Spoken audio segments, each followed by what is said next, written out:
Hey everyone, Precision Up Gaming here, bringing another Diablo 3 farming tutorial.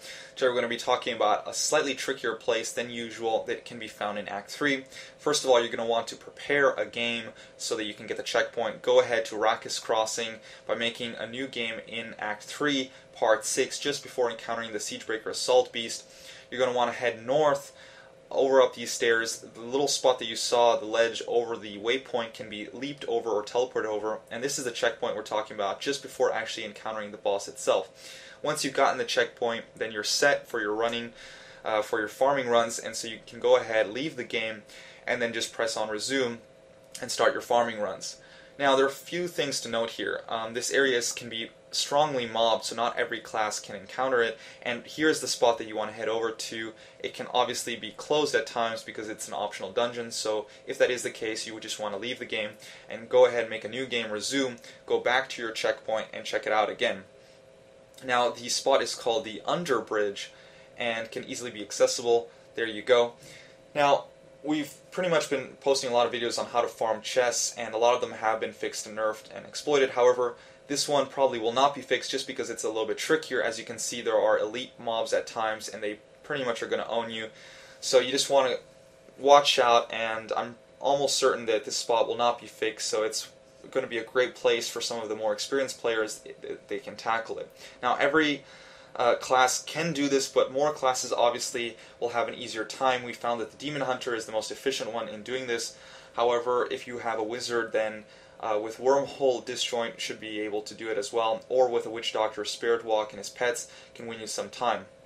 Even the part just before the checkpoint is very mobbed at times, and it's somewhat tricky. Now, if you do this area, or if you farm this spot often, you will notice that there's pretty much only 4 layouts to it, and the chest will spawn in the corners, but at times it will also spawn in the middle. However, you pretty much can't miss the middle if you go and search the various corners for the Resplendant Chest.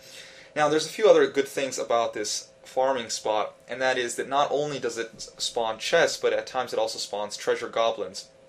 And the treasure goblins are a bit rarer than the actual chest, but can give you just as well a lot of good loot.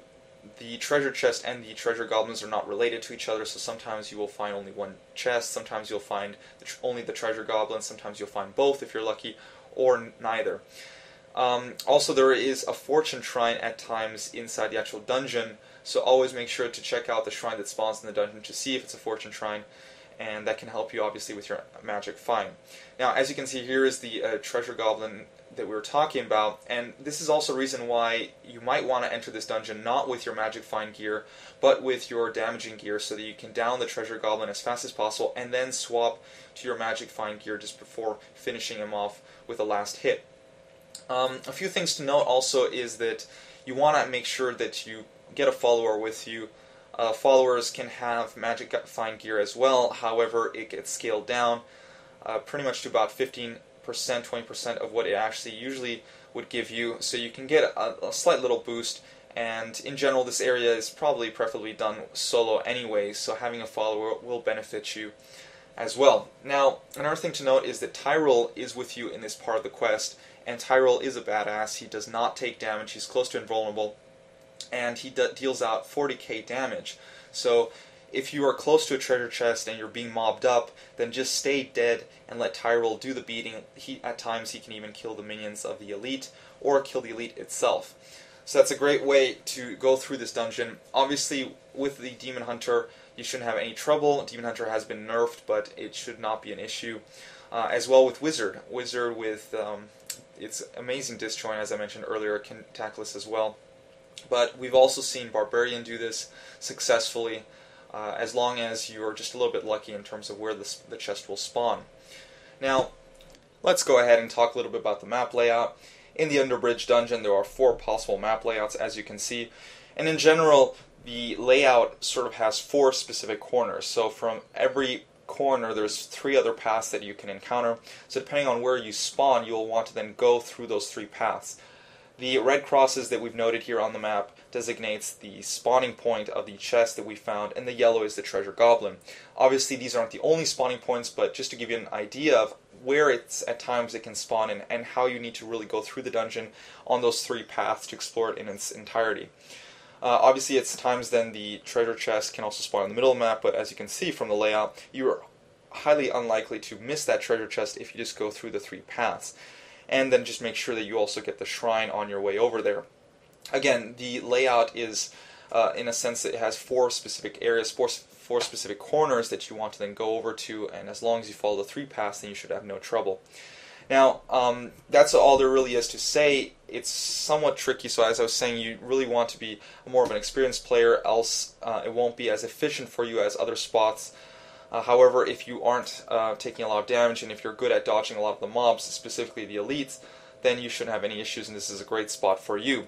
Now, also, you just really want to make note that you want to really manage your resource. At times, situations can become a little bit hairy, and you don't want to overpush yourself. Don't worry, don't be afraid of dying. At times it can be very hard. Right now, as you can see, the Demon Hunter just bypassed a treasure goblin, but she did not engage, mainly because the Demon Hunter was low on discipline, so you don't want to rush yourself. You want to really maximize your loot, make the correct decisions. In fact, this dungeon really is all about decision making. You want to make the correct decisions at all times. The Demon Hunter now just respawned, going to check the 3rd area. Nope, there is no chest, there's an elite there. However, you don't want to lure that throughout the entire map, so go ahead and die. Respawn, and now you are in full discipline and can go hunt down that treasure goblin. So that's pretty much all there is to be said about this dungeon. Hopefully it will be beneficial to some of you guys. Good luck with it, and if you just go through it a few more times, you'll get the hang of it, and you'll get some fat loot from that chest and that treasure goblin. So all that being said, if you enjoyed the video, be sure to like it, check out our channel, subscribe for future updates. We'll be posting a lot more content, a lot more tips and tricks, tutorials, and whatnot, everything that is related to Diablo 3. Thanks again, good luck on farming, and take care.